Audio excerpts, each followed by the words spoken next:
Next heading हम देखने जा रहे हैं फॉर्मेशन ऑफ एल्कीन्स। एल्कीन बनाने के बेटा टोटल 3 तरीके हम पढ़ेंगे। पहला डिहाइड्रोहैलोजनेशन, दूसरा डिहाइड्रेशन ऑफ अल्कोहल्स एंड तीसरा इज डिहैलोजनेशन। ठीक है, एक एक करके। पहला मैंने लिखा है डिहाइड्रोहैलोजनेशन। डिहाइड्रोहैलोजनेशन का मतलब क्या हुआ? डी का मतलब है रिमूवल। किसका रिमूवल? वो हमने आगे लिखा हुआ है hydrohalogen. Hydro is hydrogen, hydrogen का removal, and halogen means halogen का भी रिमूवल। तो मुझे hydrogen as well as hydrogen दोनों का रिमूवल करना है। तो देखते हैं उसके लिए रिएजेंट हम क्या यूज़ कर सकते हैं। अभी मैंने जस्ट इससे पहले जो आपको एग्जांपल दिया था, जिसमें मैंने अल्कोहलिक KOH डाला था, उसमें भी हमने यही किया था, डिहाइड्रोहैलोजनेशन। अल्फा से मैंने X निकाला था और बीटा से H निकाला था। एग्जैक्टली आपको यही करना होता है। ऐसा करने के लिए रिएजेंट्स आपको क्या क्या दिए जा सकते हैं वो मैंने लिखा है अल्कोहलिक KOH, जो कि मैंने आपको बता दिया था अभी थोड़ी देर पहले ही। उसके अलावा RONA इस तरीके से भी दिया जा सकता है। बेसिकली जब आप RONA लिखते हो उसमें से अटैकिंग स्पीशी जो होती है वो RO- होती है। RO- और Na+ से मिलके बना है ये RONA। तो RO- is the attacking species, ये वो बेस होता है जो H निकालने का काम करता है। और NaNH2 में Na+ और NH2- वाला केस बन जाएगा, और जो NH2- है वो बेस का काम करेगा जो H को निकालेगा। ठीक है, तो आइए देखते हैं क्या होगा। अल्कोहलिक KOH जो है, अल्कोहलिक KOH के केस में मैंने इसको मार्क कर दिया अल्फा, जहाँ से हैलोजन जुड़ा हुआ है। जिस कार्बन से हैलोजन जुड़ा हुआ है उसे मार्क कर दिया अल्फा, उसके पड़ोसी कार्बन को मार्क कर दिया बीटा।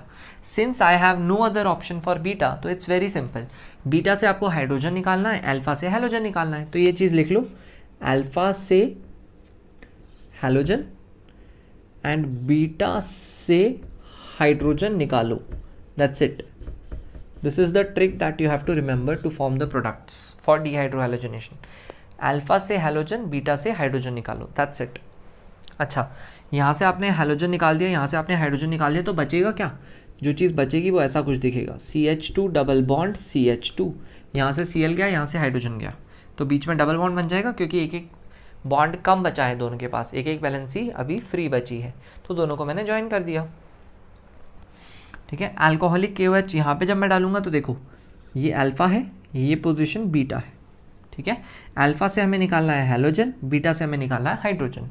तो अल्फा से हैलोजन, बीटा से हाइड्रोजन निकालोगे तो हाइड्रोजन H और Br ये सब हटा के यहाँ पे बच जाएगा डबल बॉन्ड। तो ये ऐसा कुछ दिखेगा, CH3 CH double bond CH2। अभी तक मेरे को एक से ज़्यादा प्रोडक्ट्स मिल ही नहीं रहे, क्योंकि अल्फा भी मेरा एक है, बीटा भी मेरा एक ही है। थर्ड एग्जाम्पल अगर आप ध्यान से देखोगे तो यहाँ पे मैंने अल्फा तो लिख दिया इसे, लेकिन बीटा की मेरे पास दो पॉसिबिलिटीज़ हैं। इसको मैं कह रहा हूँ β1 और इसको मैं कह रहा हूँ β2। I have two possibilities for beta.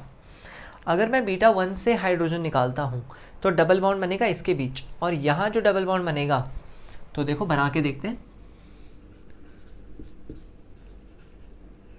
CH2 double bond CH CH2 CH3 ऐसा बनेगा। ओके, यहाँ पे एक CH3 आएगा, है ना, दिस CH3 ऐसा करके कुछ बनेगा। और जो दूसरी पॉसिबिलिटी है, अगर मैं β2 से हाइड्रोजन निकालूं और अल्फा से हाइड्रोजन निकालूं तो जो बनेगा वो भी देख लेते हैं। CH3 CH double bond CH3 CH3 ऐसा करके बचेगा।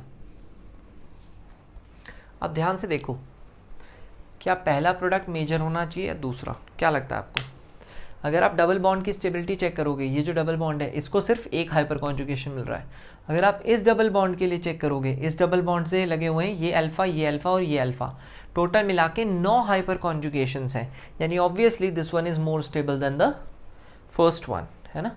तो ये हमारा मेजर है, this will be the major product. Out of these two this will be the major product. Clear? अच्छा, इसके बाद मैंने आपको कुछ चीज़ लिख के दी है यहाँ पे, सेड्जेफ एंड हॉफमैन प्रोडक्ट। ये कुछ रूल्स हैं, सेड्जेफ और हॉफमैन, ये कुछ रूल्स हैं जो एलिमिनेशन में काम आते हैं। एलिमिनेशन मतलब आप H और Cl दोनों को निकाल रहे हो ना, such reactions are called elimination reactions, जिसमें एल्कीन फॉर्म होता है। The formation of alkene reactions are called elimination reactions. ठीक है, तो इन एलिमिनेशन रिएक्शंस में दो टाइप के प्रोडक्ट्स, जैसे ये दो टाइप के प्रोडक्ट्स मुझे मिले हैं, जब मेरे बीटा अलग अलग होंगे तब मिलेंगे ये, और उनमें से कौन मेजर कौन माइनर है वो तो हम खैर लॉजिकली डिसाइड कर लेते हैं। सेट्ज़ेफ और हॉफमैन प्रोडक्ट इनमें से कौन कौन है वो हम देखेंगे इनके डेफिनेशन देखने के बाद। सेट्ज़ेफ प्रोडक्ट क्या कहता है? सेट्ज़ेफ प्रोडक्ट कहता है if hydrogen gets removed from that beta carbon which already had less H, है ना, जिसके पास H कम है आप वहीं से निकाल लो H, तो हमारा सेट्ज़ेफ प्रोडक्ट बनेगा। अगर आप ध्यान से देखो ये अल्फा के रिस्पेक्ट में ये दो बीटा है, बीटा 1 और बीटा 2, तो बीटा 1 के पास तो 3 हाइड्रोजन है और बीटा 2 के पास सिंगल हाइड्रोजन है।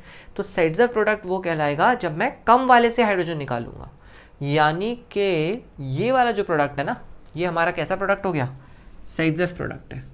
तो यहाँ पे जो हमारा मेजर प्रोडक्ट है वो सेट्ज़ेफ प्रोडक्ट भी है। In fact this is our Saytzeff product, ठीक है। और नेक्स्ट डेफिनेशन देखते हैं, हॉफमैन प्रोडक्ट किसे बोलेंगे? If hydrogen gets removed from that beta carbon which had more number of hydrogen, अगर आप वहां से हाइड्रोजन निकाल रहे हो जिसके पास ज़्यादा हाइड्रोजन थे पहले से ही, देखो पहले से ज़्यादा हाइड्रोजन किसके पास थे? इसके पास थे। तो आप ज़्यादा वाले से अगर निकाल रहे हो तो उस केस में जो प्रोडक्ट कहलाएगा वो कौन सा कहलाता है? हॉफमैन प्रोडक्ट, ठीक है। यानी ये जो हमारा प्रोडक्ट है जो अभी फिलहाल माइनर दिख रहा है आपको, दिस इज हॉफमैन प्रोडक्ट।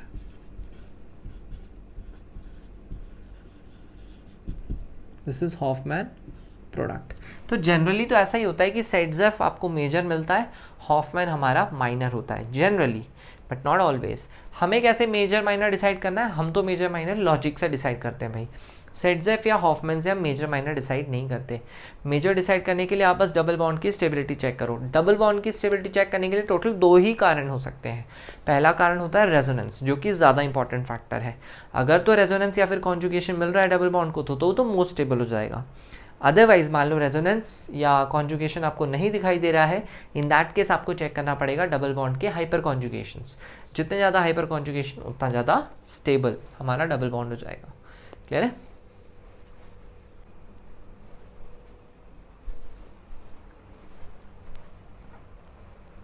हाँ बेटा, तो नेक्स्ट टॉपिक देखते हैं, डिहाइड्रेशन ऑफ अल्कोहल्स। इससे जस्ट पहले हमने एल्कीन बनाने का पहला तरीका देखा था, दैट वाज डिहाइड्रोहैलोजिनेशन। अब हम देखने जा रहे हैं dehydration of alcohols, the second topic और the second method to form alkenes. Okay, उसके लिए जो रिएजेंट्स हमारे लिए फेवरेबल हैं या जो हमें दिए जाएंगे क्वेश्चंस में, that will be concentrated H2SO4 along with heat और मे बी कॉन्सेंट्रेटेड H3PO4, कोई भी एसिड दिया जा सकता है इन दोनों में से अलॉन्ग विद हीट, ठीक है। तो ये मैंने एक एग्जाम्पल लिया है, इसके थ्रू मैं आपको मैकेनिज्म समझा देता हूँ किस तरीके से आपको प्रोसीड करना है towards the formation of products.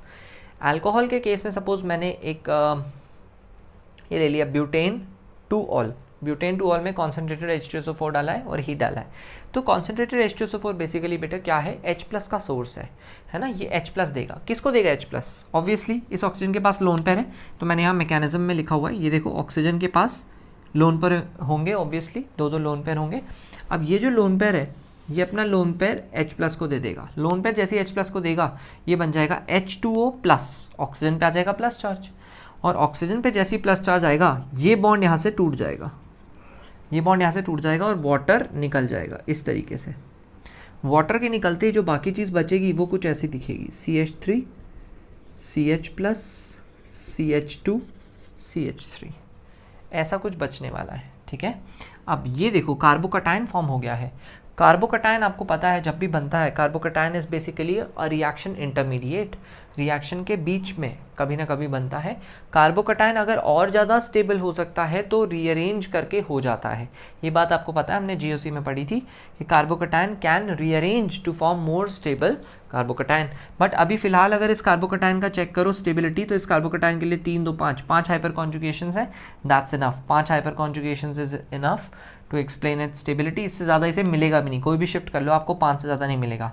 तो हमें क्या करना है, फाइनली जहाँ पे भी कार्बोकटायन आपको दिख गया फाइनली मोस्ट स्टेबल, उस कार्बन को मार्क कर दो अल्फा, उनके पड़ोसियों को मार्क कर दो बीटा। जैसे कि यहाँ पे बन रहा है बीटा 1 और beta 2, there are 2 unique possibilities for beta. और अब आपको फाइनली निकालना है हाइड्रोजन H+ के फॉर्म में। जहाँ से भी आप मान लो यहाँ से H+ के फॉर्म में निकालोगे तो यहाँ पे नेगेटिव बनेगा, नेगेटिव पॉजिटिव के बीच में बन जाएगा डबल बॉन्ड, ये H+ निकालेगा ऑब्वियसली। ये हमारा रिएजेंट ही है, उसी का काम है। H2SO4 से जब H+ निकल जाएगा तो बचेगा HSO4-। वो जो HSO4- है वो बेस की तरह काम करेगा और वो इस H को निकालने का काम करेगा, इस H को या फिर इस H को, जिससे भी मेजर बन जाए, है ना। मेजर माइनर बाद में हम डिसाइड कर सकते हैं, खैर।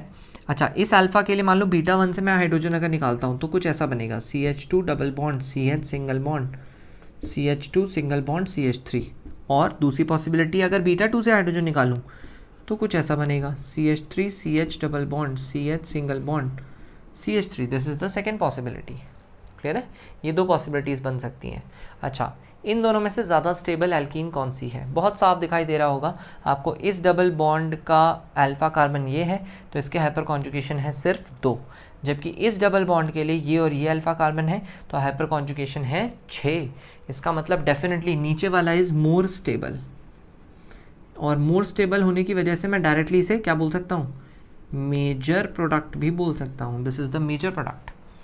अगर कोई आपसे इसमें ये पूछ ले कि हॉफमैन या सेट्जेफ में से मेजर कौन दिख रहा है, तो आपको क्या करना है, मेजर तो हमने डिसाइड कर लिया भाई, अब आप इसके एक स्टेप पीछे आओ और बस ये देखो कि आपने हाइड्रोजन कहाँ से निकाला था। आपने लेस वाले हाइड्रोजन से निकाला था या मोर वाले से निकाला था? लेस वाले से निकाल के देखो मेजर बना है ना। यानी कि लेस वाले से निकालते थे poor becomes poorer, poor becomes poorer वाला कौन सा केस था, सेट्जेफ प्रोडक्ट। तो ये वाला केस कहलाएगा सेट्जेफ प्रोडक्ट, और ये वाला केस जिसमें हाइड्रोजन ज़्यादा वाले से निकाल के हमने बनाया था वो बन रहा है हॉफमैन प्रोडक्ट। तो मैंने जैसे कि बोला ही था, जनरली सेट्जेफ प्रोडक्ट ही मेजर होता है, बट हम कभी भी ये रूल यूज़ नहीं करेंगे कि सेट्जेफ से ही मेजर बनेगा, ऐसी कोई गारंटी नहीं है, कई बार हॉफमैन भी मेजर हो जाता है। ठीक है, तो इसलिए हम मेजर माइनर डिसाइड करने के लिए हमेशा लॉजिक यूज़ करेंगे, और डबल बॉन्ड के लिए स्टेबिलिटी फैक्टर्स आपको पता ही हैं। ठीक है, तो बेसिकली बार बार ये मैकेनिज्म ना करनी पड़े, तो उसके लिए मैंने आपको यहाँ पे लिख के दिया है हाउ टू फॉर्म प्रोडक्ट्स।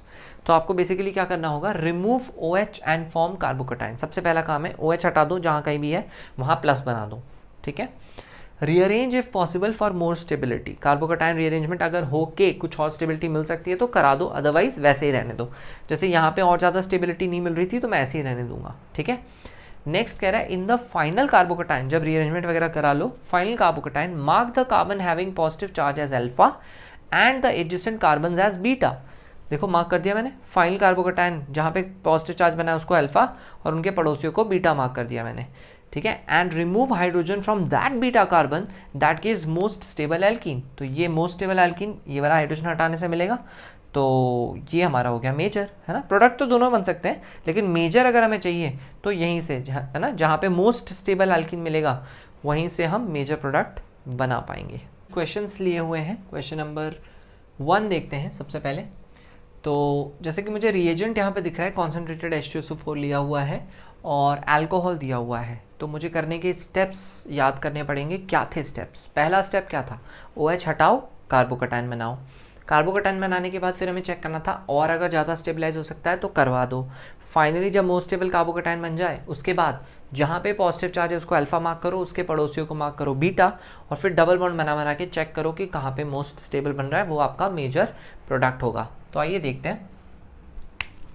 जैसे फर्स्ट केस में CH3 CH, यहाँ पे CH3 है, इसके साथ यहाँ पे जाएगा मेरा CH2, यहाँ पे CH और यहाँ बना दिया मैंने पॉजिटिव, और इसके साथ है CH3। ठीक है, ऐसा करने के बाद आपको एक शिफ्ट तो कराना ही पड़ेगा, क्योंकि यहाँ पे 3 2 5 हाइपर कॉन्जुगेशन मिल रहे हैं। अगर आपने मान लो यहाँ कार्बोकटाइन शिफ्ट कराया, यहाँ से अगर यहाँ शिफ्ट कराया तो नहीं, कम हो जाएंगे। यही मोस्ट स्टेबल कार्बोकटाइन है, इसको आप और ज़्यादा शिफ्ट नहीं करा सकते, है ना, यही फाइनल कार्बोकटाइन है।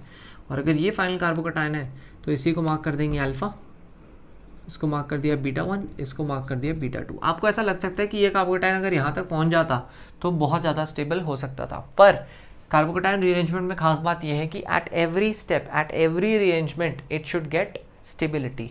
पर अगर आप इस 5 हाइपर कॉन्जुगेशन वाले स्टेज से कार्बोकटाइन को उठा के यहाँ ले आते हाइड्रेट शिफ्ट करा के, तो 2 और 1 3 हाइपर कॉन्जुगेशन ही मिल पाते, तो वो उतना स्टेबलाइज नहीं रहता जितना वो अभी है। ठीक है, तो इसीलिए हम उसे रीअरेंजमेंट नहीं करने देंगे। ठीक है, तो अब हमारा जो फाइनल प्रोडक्ट मेजर बनेगा वो कहाँ से बनेगा, अब आप देख लो। डबल बॉन्ड अगर यहाँ बनाते हो तो 3 और 1 4 हाइपर कॉन्जुगेशन, अगर आप डबल बॉन्ड यहाँ बनाते हो तो बस 2 हाइपर कॉन्जुगेशन, तो ऑब्वियसली बात है β1 से निकाल के मेजर बनेगा। तो CH3 CH CH3 CH double bond CH3, ये हमारा बन जाएगा मेजर प्रोडक्ट। ठीक है, नेक्स्ट देखते हैं। यहाँ पे हमारे पास OH था, OH हटा के यहाँ प्लस बनाना है, तो ये कुछ ऐसा दिखेगा CH3 CH3 CH इस पे पॉजिटिव और फिर CH3। इसके बाद इस कार्बोकैटायन को और अच्छा बनाया जा सकता है, क्योंकि अभी फिलहाल इसके पास चार हाइपर कॉन्जुगेशन है। अगर आपने यहाँ से हाइड्राइड शिफ्ट कर दिया 1,2 हाइड्राइड शिफ्ट, यहाँ से हाइड्राइड यहाँ शिफ्ट कर दिया, तो यहाँ कार्बोकैटायन बन जाएगा और 3 2 5 और 3 8 हाइपर कॉन्जुगेशन मिलने लगेंगे, जो कि बहुत ही खुशी की बात है। ठीक है, इस तरीके से हम इसे बना सकते हैं। इससे ज़्यादा स्टेबल कार्बोकैटायन हम नहीं बना सकते बाय 1,2 शिफ्ट। ठीक है, तो ये हमारा मोस्ट स्टेबल कार्बोकैटायन है जो पॉसिबल है। अब इस कार्बन पे जिस पे पॉजिटिव चार्ज इसको मार्क कर दिया अल्फा, पड़ोसी को मार्क कर दिया बीटा। मेरे ख्याल से सबसे ज़्यादा स्टेबल जो बनेगा वो इस बीटा के साथ बनेगा, अगर आप ध्यान से देखोगे, है ना। वैसे दो पॉसिबल वेराइटीज़ है आपके पास, बीटा 1 और बीटा 2। ये और ये एक जैसे ही हैं, चाहे ऊपर बनाओ डबल बॉन्ड चाहे यहाँ बनाओ डबल बॉन्ड, एक ही बात है। अगर आप मान लो इसके साथ डबल बॉन्ड बनाते हो तो 3 और 2 5 हाइपर कॉन्जुगेशन मिलेंगे। पर अगर आपने मान लो बीटा 2 से H निकाला, यहाँ डबल बॉन्ड बनाया, तो आपको 3 3 6 और 3 9 मिलेंगे। तो ऑब्वियसली बात है, मेजर जो आपका प्रोडक्ट बनेगा वो बीटा 2 से निकालने के बाद ही बनेगा। H प्लस बीटा 2 से जब आप निकालोगे तो ऐसा बनेगा CH3 CH3 double bond CH single bond CH3। ऐसा करके कुछ प्रोडक्ट बन जाएगा जो आपका मेजर प्रोडक्ट होगा बीटा 2 से H निकालने के बाद। ठीक है, ये कंडीशन देखते हैं। यहाँ पे भी देखो बेटा, जब कार्बोकैटायन बनाओगे तो ऐसा कुछ बनेगा CH3 C, यहाँ पे CH2 CH3 था, नीचे भी हमारे पास CH2 CH3 था, सामने वाले कार्बन पे यहाँ एक पॉजिटिव था और आगे एक CH3 था। इस टाइप की एक सिचुएशन थी, ये कार्बोकैटायन था। अच्छा, ये कार्बोकैटायन बनने के बाद इन तीनों में से मुझे किसी एक को शिफ्ट करना। देखो यहाँ पे हाइड्रोजन है ही नहीं, तो मैं हाइड्राइड शिफ्ट तो नहीं कर सकता, मुझे तीनों ही अल्काइल ग्रुप्स दिखाई दे रहे हैं। ठीक है, इसे 1 इसे 2 बोल देंगे तो 1 2 शिफ्ट कराते हैं ना। तो यहाँ पे जो मुझे 3 ग्रुप्स दिख रहे हैं तीनों ही अल्काइल हैं। अब उनमें से कौन सा शिफ्ट कराएंगे? उनमें से शिफ्ट कराने के लिए हमें ये सोचना पड़ता है कि किसको शिफ्ट कराने के बाद जो बाकी चीज़ें बच रही हैं वो ज़्यादा स्टेबिलिटी प्रोवाइड करेंगी। तो अगर मान लो मैंने मिथाइल शिफ्ट कर दिया तो 2 और 2 4 हाइपर कॉन्जुगेशन मिलने वाले हैं इस कार्बोकैटायन को। अगर मान लो मैंने इथाइल शिफ्ट कर दिया, इथाइल शिफ्ट अगर मैं करूँगा तो 3 इसके और 2 इसके, यानी 5 हाइपर कॉन्जुगेशन मिलने वाले हैं। ठीक है, तो वो ज़्यादा फायदेमंद है। तो इसका मतलब मैं इथाइल शिफ्ट कर देता हूँ 1,2। तो देखना कैसा बनेगा, CH3 C यहाँ पे पॉजिटिव, यहाँ पे नीचे तो इथाइल था ही, इसके सामने अगर मैं देखूँ यहाँ CH था, इस पर एक पहले से CH3 लगा हुआ था और मैंने एक इथाइल शिफ्ट कर दिया, तो ये CH2 CH3 ऐसा बन जाएगा। अब ये कार्बोकैटायन कितने हाइपर कॉन्जुगेशन लेके बैठा, देखो 3 2 5 और एक 6 हाइपर कॉन्जुगेशन लेके बैठा है। इससे ज़्यादा स्टेबल मैं नहीं बना सकता था किसी को भी शिफ्ट करके। ठीक है, तो इसलिए मैंने इथाइल को शिफ्ट कर दिया। अच्छा, अब इसको और ज़्यादा स्टेबल बनाया जा सकता है क्या? देख लो, अगर इसको यहाँ ले जाओगे नहीं हो पाएगा, और कहीं ले जा ही नहीं सकते, बात ही ख़त्म है। ठीक है, तो अभी फ़िलहाल इस हालत में वो जितना स्टेबल हो सकता था उतना है। ठीक है, 3 2 5 और एक 6 हाइपर कॉन्जुगेशन मिल रहा है। ठीक है भाई, तो अब सिंपल है, अल्फ़ा और बीटा मार्क कर लेते हैं। ठीक है, तो इसको मैंने मार्क कर लिया अल्फ़ा, इस कार्बन को, और इसके पड़ोसी को बीटा। कौन सा बीटा ले लें? देखो, एक तो ये हो गया बीटा 1, एक ये हो गया बीटा 2, ये हो गया बीटा 3। इस बार मेरे पास 3 बीटा के ऑप्शन हैं। अब आपको बस ये देखना है कि कौन से बीटा से अगर आप हाइड्रोजन निकालोगे तो मोस्ट स्टेबल एल्कीन बनेगा। तो अगर मैं थोड़ा सा सोचूं, जनरली साइडजेफ से ही बनता है ना, तो एक आइडिया आपको वहाँ से भी लग सकता है कि जहाँ हाइड्रोजन कम है वहाँ से निकाल लो। अगर मान लो यहाँ डबल बॉन्ड बनाते हो, देखो सबसे ज़बरदस्त वही होगा, 3 2 5 है ना। अगर यहाँ डबल बॉन्ड बनाते हो तो 3 2 5 5 2 7 7 3 10 हाइपर कॉन्जुगेशन मिल जाएंगे, बहुत बढ़िया। इसके अलावा कहीं से भी निकालोगे मज़ा नहीं आएगा, उतने 10 हाइपर कॉन्जुगेशन तो नहीं मिलने वाले। तो ठीक है, तो उस हिसाब से मैंने H प्लस जो है सपोज निकाल दिया, तो ऐसा बनेगा CH3 C, नीचे CH2 CH3, ये नीचे लिख दिया। यहाँ बना दिया मैंने डबल बॉन्ड कार्बन, ऊपर CH2 CH3 है और सामने की तरफ CH3 है। ठीक है, यहाँ पे 10 हाइपर कॉन्जुगेशन मिल रहे हैं, बहुत ही ज़्यादा स्टेबल हमारा डबल बॉन्ड बन गया। इसके अलावा आप कहीं से भी बीटा से भी आप हाइड्रोजन निकालने की कोशिश कर लो, आपको इतना स्टेबल एल्कीन नहीं मिलेगा। थर्ड एंड फाइनल टाइप की रिएक्शन हम देखने जा रहे हैं जिससे कि हम एल्कीन बना सकते हैं, दैट इज कॉल्ड डीहैलोजिनेशन। डीहैलोजिनेशन के लिए हमारे पास अल्फा पे भी हैलोजन और बीटा पे भी हैलोजन होना चाहिए और उन दोनों को निकालना होता है और डबल बॉन्ड बनाना होता है। सिंपल सी रिएक्शन होती है। जिंक और मिथेनॉल ये पहला रिएजेंट है जिससे हम ऐसा कर सकते हैं, और साथ में या फिर NaI एसीटोन, इन दोनों में से कोई भी रिएजेंट एरो पे लिखा हो उनसे हमारा काम बन जाएगा। तो हमें सिंपली किसी भी हैलोजन से लगे हुए कार्बन को अल्फा, किसी को भी बीटा आप बोल सकते हो, कोई फर्क नहीं पड़ता। जिंक मिथेनॉल देखा, इससे एक्स हटाओ, इससे एक्स हटाओ, है ना। आप ऐसा इमेजिन कर लो कि ये बॉन्ड जब आप तोड़ोगे, एक इलेक्ट्रॉन ये लेके निकल लिया, एक इलेक्ट्रॉन इसके पास पड़ा है। ऐसे इमेजिन करो ये एक्स अपना एक इलेक्ट्रॉन लेके निकल लिया, एक इलेक्ट्रॉन इसके पास पड़ा है, तो वो जो दो इलेक्ट्रॉन्स हैं आपस में, वो आपस में जुड़ के क्या बना देंगे, डबल बॉन्ड। तो CH2 डबल बॉन्ड CH2 ऐसा बन जाएगा। नेक्स्ट अगर मैं यहाँ देखूँ, Br अपना इलेक्ट्रॉन लेके निकल जाएगा, ये Br अपना इलेक्ट्रॉन लेके निकल जाएगा, दो इलेक्ट्रॉन बचे, आपस में क्या बना दो, डबल बॉन्ड। तो ऐसा बन जाएगा CH3 CH double bond CH2, simple है। ऐसे यहाँ देखो, यहाँ पे Cl अपना इलेक्ट्रॉन लेके निकला, यहाँ Cl इलेक्ट्रॉन लेके निकला, लेकिन इसका और इसके पास एक इलेक्ट्रॉन बचा, लेकिन ये आजू बाजू तो है नहीं। ये दोनों अगर कंबाइन करेंगे बेटा तो एल्कीन नहीं बन पाएगी, ये बात का ध्यान रखना, क्योंकि 1 और 3rd पोजीशन पे है, तो इस केस में रिंग बन जाएगी। ये वाला अगर ऑड इलेक्ट्रॉन इस वाले के साथ अगर मर्ज हो जाएगा तो 1 2 3 कार्बन की रिंग बन जाएगी, ठीक है। सिमिलरली अगर मैं इस केस को देखूँ तो यहाँ से अगर यहाँ पे अगर आप एक ऑड इलेक्ट्रॉन बनाते हो, यहाँ पे भी अगर आप ऑड इलेक्ट्रॉन बनाते हो, तो 1 2 3 इनको अगर आप मर्ज कर देते हो तो ये इस टाइप का कुछ बन जाएगा, CH3, और फिर एक 3 मेंबर की रिंग आपको दिखेगी इन तीनों से मिलकर बनी हुई। तो इस टाइप के प्रोडक्ट्स बन सकते हैं अगर आप जिंक मिथेनॉल या फिर NaI एसीटोन डालो तो। एल्कीन सिर्फ तब बनेगी जब वो आजू बाजू पे लगे हों, है ना, जस्ट विसिनिटी पे लगे हो, एडजेसेंट पे हाइड्रोजन्स लगे हो, सिर्फ तब एल्कीन बनेगी। चाहे जिंक मिथेनॉल डालो, चाहे NaI एसीटोन डाल दो।